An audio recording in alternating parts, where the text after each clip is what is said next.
선생님 말씀한 중에서 저는 조금 다르게 좀 본 것이 있거든요. 예. 어, 선생님이 자연인을 든다 했잖아요. 자연석. 자연석. 음. 근데 이제 구약에서는 자연석일 수가 있어요. 구약에서는. 근데 이제 신약에서는 다듬은 돌로 주님께 드려져야 되지 않나. 저는 그게 이제, 왜냐면 아까 그 봤던 곳에 이제 이사야 9장 1절에 보면 지금 여기는 주님이 경고하는 말씀이거든요. 근데 여기서는 쭉 이제 8절에서 9절까지 보면 그 완악한 마음으로 말하기를 했을 때 이제 여기서는 지금 종교인들이 지금 하는 말이기 때문에 벽돌이 무너졌으나 우리는 다듬은 돌로 쌓고 있는 돌은 심령을 말하는 건데 이제 이 종교인들이 했던 것들은 자기네가 노력을 해서 다듬은 돌로 쌓고 또 백향목으로 그것을 대신하리라 뽕나무도 했는데 창세기 11장에 보면 바벨 진짜 선잡하다는 건데요. 바벨도 한번 잠깐 볼까요? 바벨 11장에 11장 바벨 쳐봤어요. 바벨 쳐봤어요.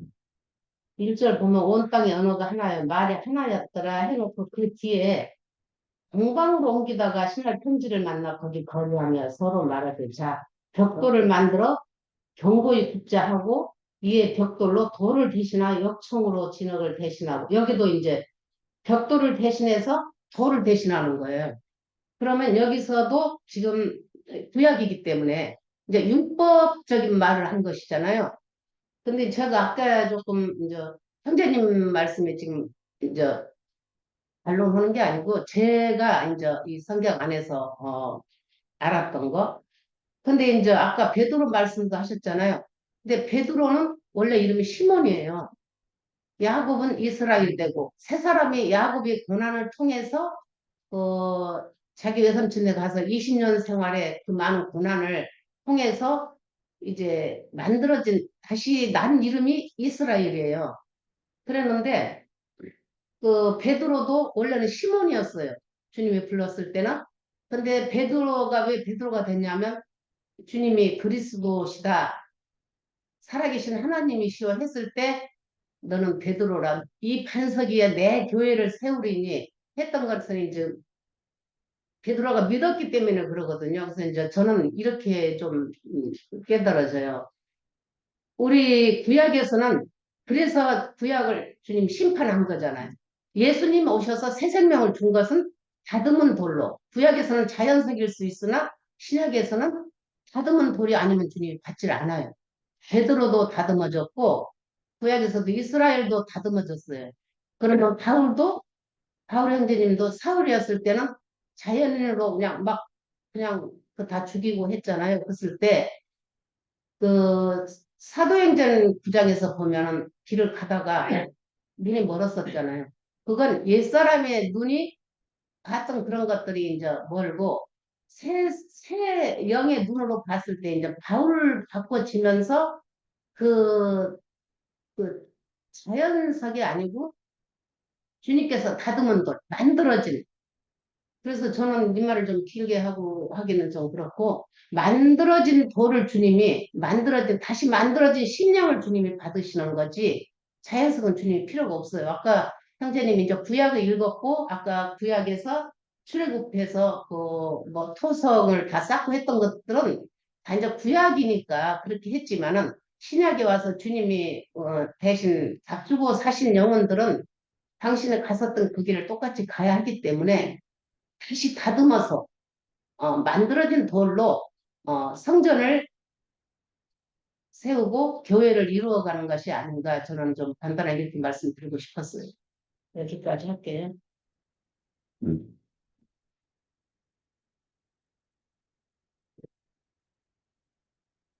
음. 사실 박영재님 앞서 말씀 들으면서 이제 제가 생각했던 것을 거의 딴자면이 말씀을 주셨는데 우선은 이제 우리 이 우주 만물의 어떤 이 보이는 이런 어떤 현상계를 뭘로 볼 것이냐 하면 하나님의 작업장이에요. 그리고 여기는 지석장이에요. 그리고 이 지석장에서 다듬어서 영원한 하늘의 새 예루살렘 성을 쌓는 것이 하나님이에요.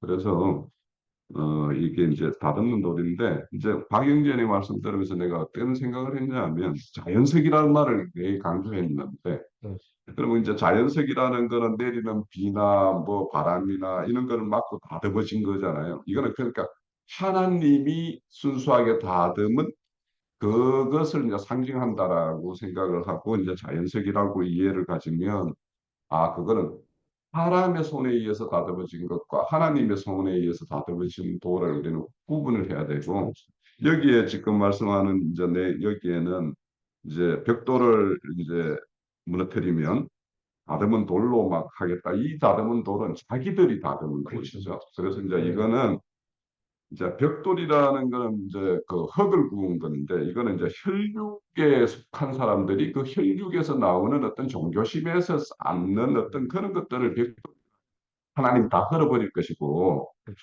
그럴 것인데, 그러면 이제 이 흙이라는 걸 잘 생각을 해보세요. 우리가 흙 사람인데, 흙이라는 거는요, 무궁한 가능성이 있어요. 이 오늘날 가장 최첨단의 모든 것들도 다 흙에서 얻는 거예요.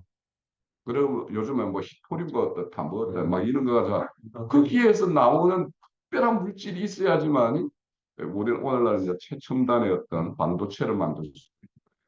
그래서 흙이라는 거는 제가 예전도 말씀드렸지만 무궁한 가능성을 가지고 있는 거예요. 그런데 이것이 훅 구워가지고 벽돌로 되면은 모든 것이 끝, 끝이 되는 거예요. 그래서 이제 그것이 하나님은 이제 그렇게 끝낼 수가 없으니까 벽돌을 허물어서 다시 흙으로 돌려서 그것이 하나님에 의해서 빚어지는 어떤 토기를 만들어서 좋은 어떤 그릇들로 이렇게 다듬는 것이 이제 하나님의 원래 본래의 어떤 목적이죠. 자, 오늘 이제 그 이사야 9장은 우리가 앞서서 이제 9장 1절에서 7절까지는 정사를 맨 한 아이가 오는 것을 이제 말씀을 했어요.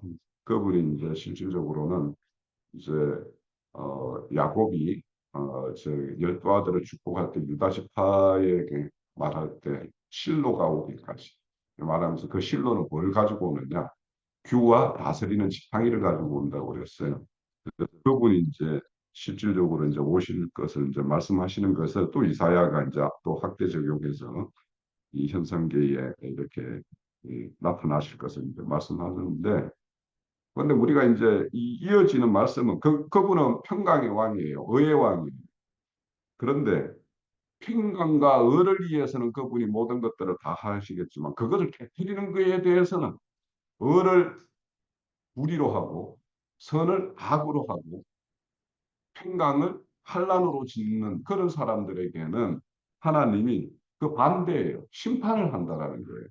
그래서 오늘은 이제 그 아이가 왜 왔느냐 이렇게 말할 때 우리 히브리서에 보면 마지막 때에는 아들로 말씀한다고 그랬어요. 그 아들은 맏아들로 이렇게 말씀을 하시기 위해서 이제 그분이 오셨는데, 그러니까 구약의 마지막 시대 때 그분이 오셔서 구약의 마지막을 맺고 새 세계를 여셨죠. 그래서 신약을 이제 여신 건데, 그런데 이제 우리가 그분이 오시면 먼저는 구원이에요.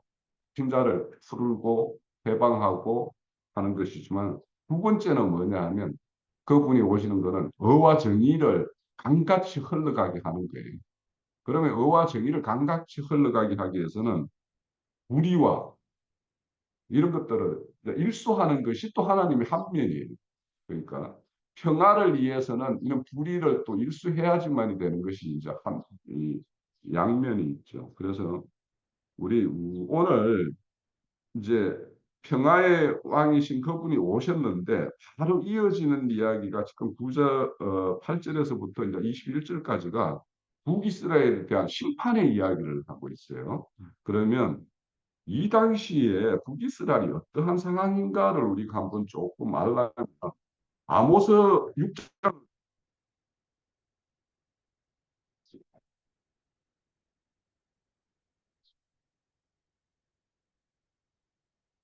아모스 6장이 그 구약 성경 1280년이에요. 제 성경으로는. 그 우선은 5장에 보면 하나님은 이제 그 하나님의 심중에 있는 것은 그 14절에서 5장 14절 15절을 먼저 볼게요. 너희는 살려면 선을 구하고 악을 구하지 말지어다. 만군의 하나님 여호와께서 너희 말과 같이 너희와 함께 하시리라. 너희는 악을 미워하고 선을 사랑하며 성문에서 정의를 세울지어다. 만군의 하나님 여호와께서 혹시 요셉의 남은 자를 불쌍히 여기시리라 이런 말씀이 있고 이제 18절에 보면 다 있을진저 여호와의 날을 사모하는 자여 너희가 어찌하여 여호와의 날을 사모하느냐 그날은 어둠이요 빛이 아니다. 마치 사람이 사지를 피하다가 곰을 만나거나 혹은 집에 들어가 손에 벽을 대었다가 뱀에게 물린다. 그러니까 이렇게 할을 당할 자들이 있다라는 거예요. 여호와의 날을. 그러니까 여호와의 날을 이렇게 기다리는데 많은 사람들은 이렇게 할을 당할 자들이라는 그날에도 빛의 날이라고 기대하고 있지만 어둠의 날일 것이고 그런데 그날에는 뭔가 피하고자 해서 피하려고 뭔가 하는데 거기는 피한다고 어디를 갔는데 곰을 만나. 예? 또 피한다고 가서 어딘가에 기대해서 잠시 이제 숨을 돌리려고 했는데 벽에서 막 뱀이 기어나와가지고 문다. 그러니까 피할 곳이 없다라는 거죠. 그러니까 여호와의 날이. 그러니까 지금 우리가 이사야 9장을 보면 그분이 평화를 위해서 오셨지만 우리에게는 화를 이렇게 또 선언한단 말이에요. 그래서 우리가 그분이 이 땅에 오심에 대해서 이제 여러 가지를 이제 우리에게 말씀하신데 뒤에 쭉 보면 우리가 앞서서도 큰 서판에다가 모두가 알아볼 수 있는 글로 서서 모든 사람이 보게끔 하라고 막 이런 것들도 왜냐하면 하나님이 그들이 이렇게 다 쓸려가는 것을 원하지 않아요. 그래서 우리 그 베드로전서가 베드로 후서에 보면 베드로 사도가 이런 말을 해요. 하나님의 날은 천년이 하루 같고 하루가 천년 같다 이런 말씀을 하면서 그 베드로후서 3장 9절에 보면 주의 약속은 어떤 자들이 더디다고 생각하는 것 같이 더딘 것이 아니다. 우리 주께서 너희에 대하여 오래 참고 있는데 아무도 멸망하지 아니하고 다 회개하게 이르기를 원하시는 것이 그분이다. 이렇게 말씀을 해요. 그래서 하나님이 지금 북이스라엘을 심판에 예고하는 말씀을 이사야에게 주는데 이 말씀이 있고 나서 한 5, 6년 후에 그냥 북이스라엘이 망해요. 실질적으로는.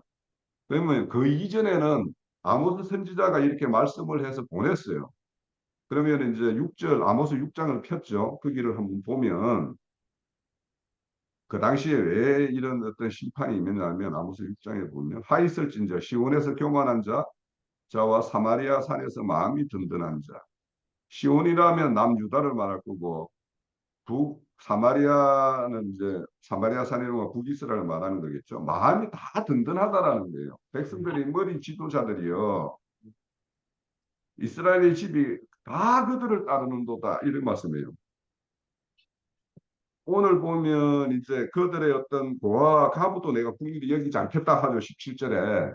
그죠? 왜냐하면 고아와 가부가 이렇게 겉으로 보면은 그냥 이렇게 안타까운 처지지만 그들 또한 지도자들을 그대로 따라서 이제 하고 있다라는 거예요. 그래서 그들도 이제 돌보지 않겠다라는 거예요. 너희는 갈대로 가거나 갈대라면은 여기 이제 그 세계예요. 바벨론 성읍이에요. 거기서 가서 거기도 한번 둘러보고 큰 하마드로 가가지고도 한번 둘러보고 블레셋 가드도 한번 가서 봐라. 그들 나라가 누구보다도 크지만 그들보다도 너희들은 더 교만하다 이런 뜻을 말하고 있는 거예요. 지금 왜냐 이 당시가 뭐냐면 여로보암 2세 때예요. 그러면 여로보암 1세하고 2세하고는 많은 차이가 시대 차이가 많이 나요. 그 아들이 2세가 아니에요. 여기서는 여로보암 2세는. 여로보암 2세 때가 북이스라엘이 가장 강성할 때예요. 가장 강성하고 잘 살 때예요. 그러니까 이들이 교만해진 거예요. 그래서 모든 것이 이제 하나님 없이도 살 수 있겠다라고 생각을 하니까 지금 뭐냐면 혹 이제 선지자가 너희들은 막 허물겠다 이런 말을 하니까 경고를 하니까 교만했고 안악한 마음에서 벽돌을 무너뜨리면 내가 다듬은 돌로 이렇게 쌓겠다 이런 말씀을 해요. 여기에서 이제 우리 박영재님이 다듬은 돌에 대해서 많은 말씀을 주셨는데 왜 강약길에서는 토단으로 쌓고 자연 이렇게 토단을 쌓으라고 그랬냐면 강약길은요 거기에서 이렇게 다듬은 돌로 쌓고 하면은 거기에 정 붙이고 거기를 못 떠나요. 강약길은 42 그곳을 있어서 오늘 여기까지 갔으면 내일 갈 곳이 있는 거예요. 가야 되는 거예요. 그러면 거기에다 다듬은 돌로 쌓고 뭐 쌓으면은 내가 어디 교회에서 생활하면서 내가 거기에 뭐 성전 짓는데 얼마를 냈고 뭐 누구를 전도했고 이런 공적이 있으면 거기를 못 떠나요. 그래서 강약길에서는 자연에서 얻은 것을 토단을 쌓고 항상 거기를 떠나서 다음 단계로 나아갈 걸 준비해야 되기 때문에 토단을 쌓아야 되는 것이고 그런데 약속의 땅 가나안 땅 가면 솔로몬 성전은 다 다듬은 돌로 쌓는 거예요. 솔로몬 성전은 뭐냐면 약속의 땅이에요. 거기는 하늘의 예루살렘의 어떤 성전을 상징하는 곳이에요. 그러니까 거기는 다듬은 돌로 이렇게 짓는데 그 다듬은 것을 누가 어떻게 다듬느냐? 사람의 손에 의해서 사람의 뜻으로 이렇게 다듬어졌느냐? 하나님의 뜻에 의해서 다듬어졌느냐? 이것이 문제인 것이고 이 돌감나무 주제에 이렇게 자구하고 있단 말이에요, 지금. 돌감나무는 열매도 못 내는데, 좋은 열매 가시를 못 내는 게 돌감나무인데, 그런데 자구하고 있다라는 거. 그래서 씻고 돌감나무에 붙이겠다니까, 아, 싫어요. 나 백항목으로 막 씻겠다라고 이렇게 하는 거거든요, 그렇죠. 지금.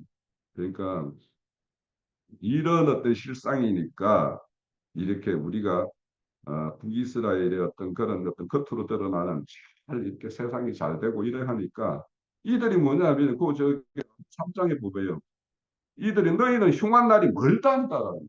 흉한 날이 우리에게는 멀다. 우리하고 상관없다. 이렇게 생각하고 사는 거예요. 지금 아모스 6장에 보면 허악한 자리로 가까워지게 하고 상하상에서 눕고 상하상에 누워 있으면 그 침상에서 기지개를 켜고 양떼에서 어린 양과 무리에서 송아지 그러니까 뭐 이렇게 큰 소는 아니고 부드러운 어떤 송아지를 잡아서 자기들의 어떤 그런 음식으로 삼고 피파 소리를 맞추고 노래로 지질거리고 나이처럼 자기를 위하여 악기를 제조하며 대접으로 포도주를 마시고 이한 기름을 막 목에다 바르고 요셉의 환란에 대해서 근심하지 아니한다 이렇게 말해요. 요셉의 환란이라는 것은 북이스라엘을 말하는 거예요. 요셉의 여기에 우리 보면 뒤에 에브라임과 므낫세가 말하죠. 그런 거에 대해서 생각도 안 하고 있다라는 거예요. 그러면 여기에 지금 아모스 선지자는 남유다 사람인데 북이스라엘에 파송된 선지자예요.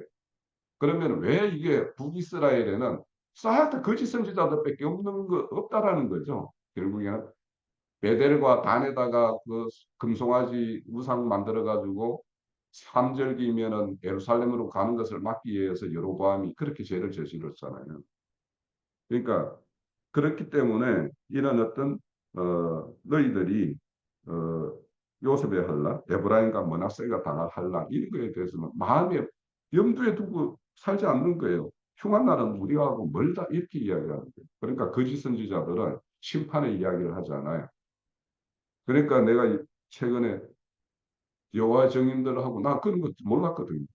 그들이 어떤 신앙을 가지고 있는지 몰랐는데 그들하고 한 몇 차례 하면서 그 사람들은 심판의 개념이 없어요. 싫어요. 하나님이 어떻게 사랑의 하나님이 그렇게 지옥을 만들며 지옥의 갈록을 생각을 그러니까 지옥에 갈 어떤 무리와 하나님이 원하시고 기뻐하시는 어떤 평강의 세계에 들일 자들은 이거 구분이 없는 거예요.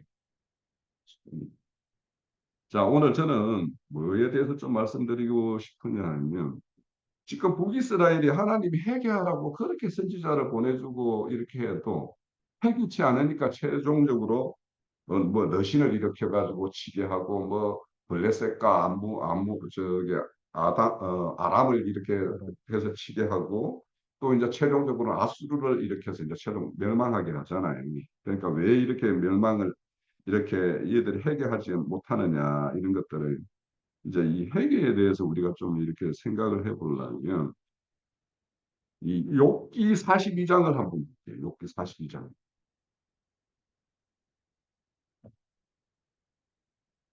네, 욥기 42장 이 5절 6절에 저 4절부터 읽어볼까요? 그 이전에 이제 쭉 보면 1절에 보면 욥이 여호와께 대답하 이를 때 주께서 못하실 일이 없사오며 무슨 계획이든지 못 이루실 것이 없는 줄 아나니 아오니 무지한 발로 이치를 가리는 자가 누구이니까 나는 깨닫지도 못한 일을 말하였고 스스로 알 수도 없고 헤아릴 수도 없는 일들을 말하였나이다. 내가 말하겠사오니 주는 들으시고 내가 주께 묻겠사오니 주여 내게 알게 하옵소서. 내가 주께 대하여 귀로 듣기만 하였사오나 이제는 눈으로 주를 배움나니 그러므로 내가 스스로 거두어 드리고 티끌과 제 가운데 회개하나이다 이렇게 말씀을 해요. 그래서 여기 보면 스스로 이제 거두어 드린다라는 거예요. 회개는 하나님이 회개하게끔 환경을 조성하고 누구의 어떤 입을 빌려서 그에게 듣게 하고 이런 걸 하나님이 하세요. 그런데 최종적으로 그걸 거두어 드리고 하는 것은 본인이 이제 하나님이 그렇게 회개하게끔 하지만 본인이 끝내 거절하는 것이 이제 북이스라엘이에요. 여기 이제 회개한다라는 말이 구약에는 회개한다는 말이 두 가지가 나와요. 나함이라는 단어하고 슈브라는 단어가 두 개가 나오는데 대부분은 이제 그 슈브라는 말을 많이 쓰는데 여기에 이제 욥기에서만 라함이라는 말을 써요. 그래서 이 돌이킨다라는 말이 이 두 가지가 전제가 돼야 돼요. 우선 악에서 돌아서야 되는 거예요. 그러면 자기가 지금까지 행했던 것이 악이라는 사실을 알아야 돼요. 그리고는 선으로 들어가야 되는 거예요. 이것이 두 개가 조합이 돼야지만이 온전한 회개예요. 그래서 이 라함이라는 것을 왜 욥에게 이런 말을 쓰냐 하면 욥이라는 사람이 인제는 뭐냐 하면 거기에서 악에서 떠나서 선으로 들어가서 다시 이렇게 돌이켜 보니까 이 회개라는 것은 지난 날을 엄청 후회합니다. 참 후회스럽습니다라는 거예요. 이 라함이라는 의미는 이미 악에서 떠나서 선으로 들어가서 내가 이제 이 선의 길을 가다 보니 지난 날이 참으로 후회스럽고 안타깝고 하다라는 거예요. 우리 인생들 가만히 보면 한 거기에서 떠나서 이제 멀찌감하게 이제 와서 이렇게 보면 지난 날의 어떤 결정이나 선택이나 이런 것들이 후회스러운 게 굉장히 많죠. 우리 박영재 엄청 후회스럽거든요. 그 가정들이 그 순간에 왜 그런 선택을 했을까 이런 건데 근데 이제 거기에서 완전히 이렇게 뭔가 뭐 벌리는 사업마다 뭐 이렇게 망하게 했으니까 지금 이제 비록 차를 닦고 있지만 지난날의 어떤 그런 게 후회스러움과 함께 지금이라도 내가 이렇게 돌이켰으니까 다행스럽다라는 것이 아마 그런 어떤 두 가지 감정이 있을 거예요. 그러니까 이거는 설에 들어온 사람들이 이제 이게 욥이 이제 그런 거란 말이고 슈브라는 말은 이거는 뭐냐 하면 마음을 돌이킨다라는 것이고 어 그거는 이제 이 말 슈브라는 말은 하나님의 명령에 대해서 이제 그것을 어, 자신을 살피는 거예요. 하나님이 이렇게 하라. 지금 북이스라엘에게 이렇게 하라. 이렇게 하는 거야 되는데 이것들이 이제 살펴야 되는데 살피지를 못해요. 그래서 살피고 그렇게 해서 내가 완전히 돌이켰다라면 이게 이제 슈브라는 말 뜻에는 내가 이렇게 나루테에서 배를 이 편에서 저 편으로 건너가면 건너갔어요. 그러면 그 배를 다 불살라 버리는 것이 슈브예요. 다시는 돌아올 수 없는 길, 돌아올 수 있는 것들을 다 끊어버리는 것이 슈브라는 뜻이에요. 그런 뜻을 갖고 있어요. 그러니까 거기에 나룻배를 항상 묶어두면 우리는 다시 돌아가고 싶은 마음이 늘 있어가지고 돌이키는 거예요. 그쪽으로 가. 저기는 어떻지? 저 동네는 어떻지? 내가 옛날에 떠나온 동네는 어떻지? 뭐 이런 생각도 하고 해요.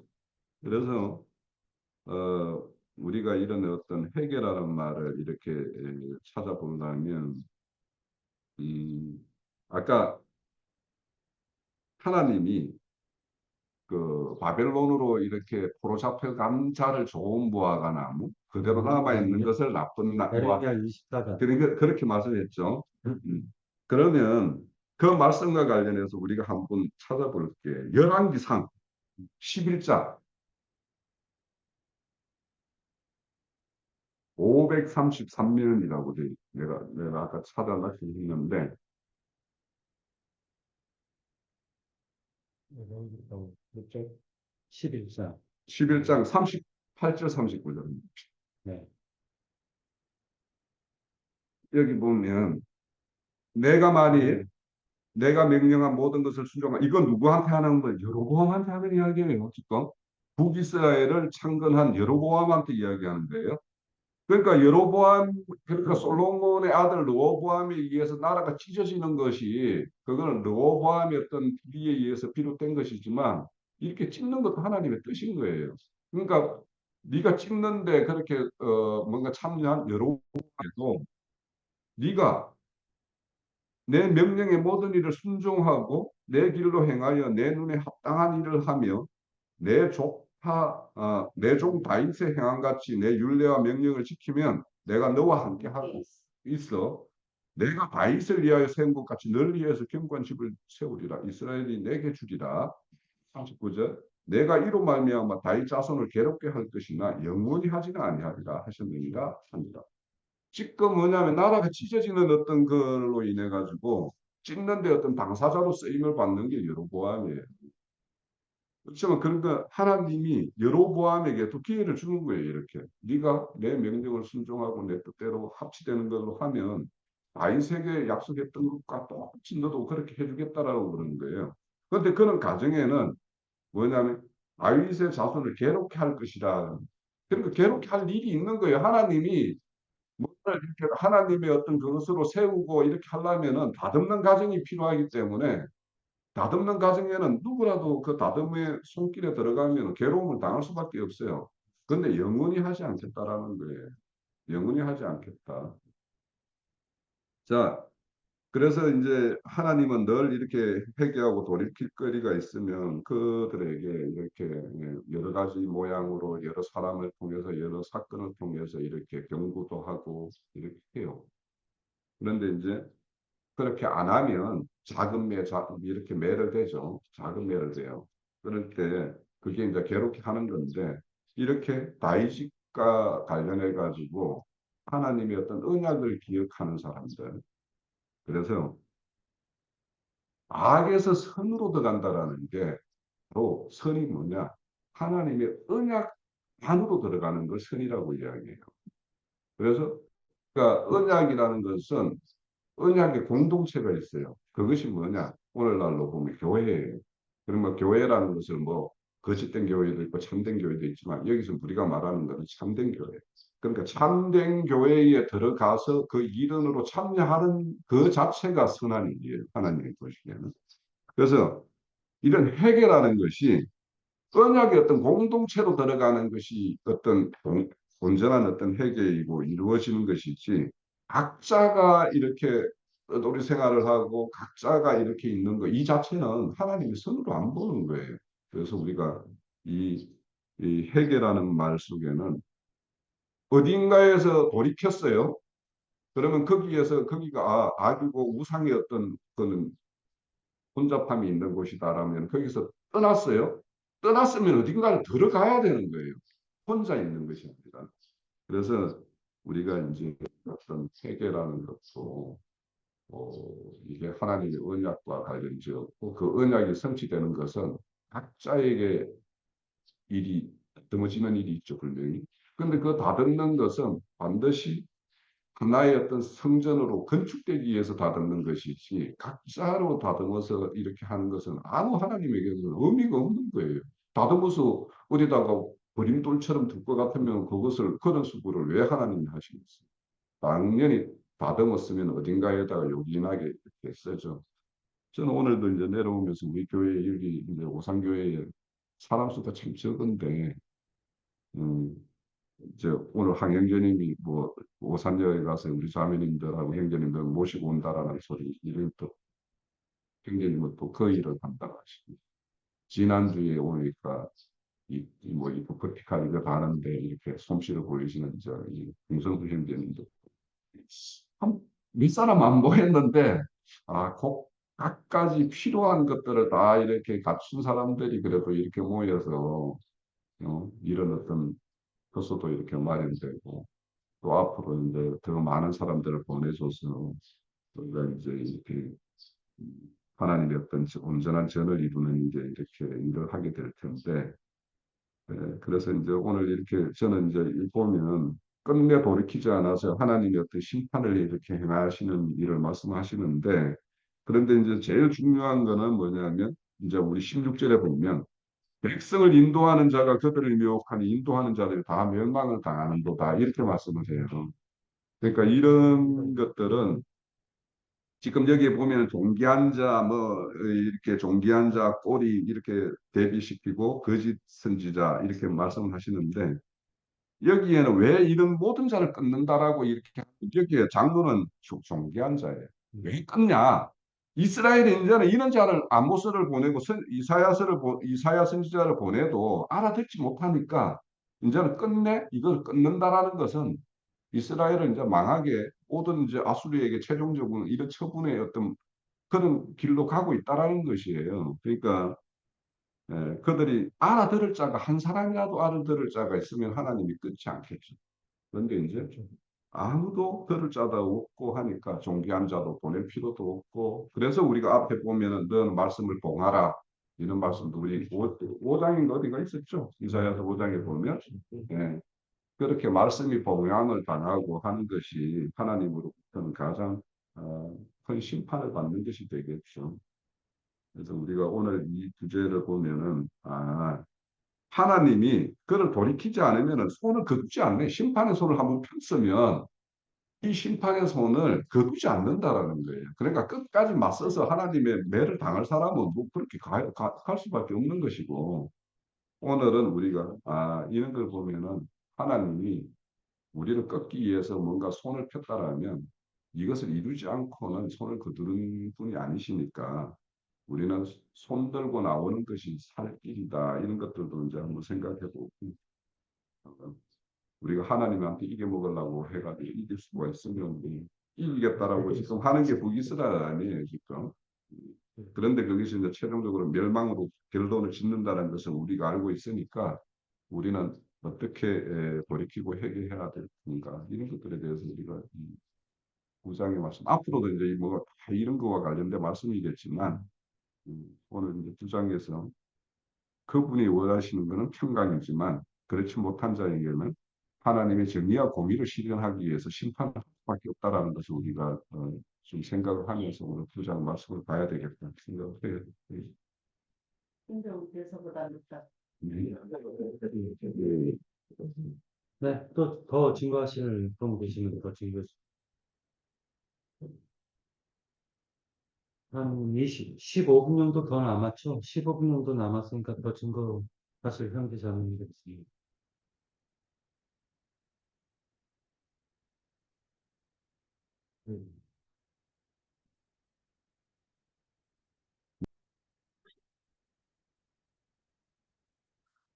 지금 하는 얘기를 내가 이제 듣다가 뭔가 이게 내가 꼭 참여를 잠깐 해야 되겠다는 생각이 들어서 참여를 한 거예요. 모세와 엘리야 이야기인데 모세와 엘리야는 율법과 선지자를 대표해요. 그렇기 때문에 신약에 예수님이 오셔서 이루실 메시아의 왕국을 바라는 받지만 예수님의 왕국인 신약 교회 안에 모세와 엘리야는 들어오지를 못했어요. 그것은 교회는 이생의 이방인들을 향한 천국의 실상이기 때문에 하나님의 경륜에 따라서 모세는 또 엘리야는 신약 교회 안에는 들어오지를 못해요. 천국인 신약의 교회 안에는 모세와 엘리야는 들어오지를 못하고 신약 교회를 바라만 봤어요. 그리고 신약의 그 이방인의 때가 종결되면 이제 유대인의 회복 시기가 오기, 12지파의 회복 때가 오기 때문에 그때는 모세와 엘리야가 주와 함께 천국의 나타남에 참여를 하는 거예요. 예, 그것은 마태복음 17장 말씀에 나오는 그 계시가 교회 시대를 염두에 둔 말이 아니고 에, 이방인의 때가 다 찬 다음에 주님이 왕권을 가지고 오시는 때를 그 염두에 두고 한 말이기 때문에 그것을 예시적으로 지지자들이 본 거고 임하는 천국인 교회 안에는 모세와 엘리야는 여기 참여를 못하는 거예요. 다만 그걸 멀리서 보고 바라만 봤죠. 그걸 이해를 잘 하기를 바래요. 이방인의 충만수가 채워지고 나면 에, 이스라엘의 12지파의 신앙 회복의 때가 와요. 그때는 주님께서 왕권을 가지고 모세와 엘리야로 대표되는 율법과 선지자의 때가 회복된다는 거예요. 그러니까 이것은 경륜적인 이야기지 뭐 모세 개인이 뭐 천국에 들어갔냐 못 들어갔냐 지금 그걸 오해하면 안 되는 거예요. 하나님의 경륜이 있다는 거예요. 율법과 선지자의 때라는 것이 있고 이방인의 때가 있고 12지파의 신앙 회복의 때가 있는데 모세와 엘리야는 이방인의 때 주님이 오셔서 이룰 왕국을 멀리서 바라만 봤어요. 율법 시대 사람들은. 그러나 거기엔 들어가지를 못했어요. 요한의 제자들 그래서 몇 사람만 들어가고 들어가지 않은 사람들도 많이 있었잖아요. 그런데 이방의 충만함이 차고 나면 모세의 제자나 엘리야의 제자, 침례자 요한의 제자들로 이제 상징이 됐는데 그 사람들은 신앙이 회복되어져서 나타날 메시아의 왕국에 그들이 주와 함께 왕권을 가지고 참여한다. 그런 예시예요. 이 얘기를 좀 꼭 해야 되겠다는 생각에서 누워서 듣다가 참여를 한 겁니다. 마칩니다.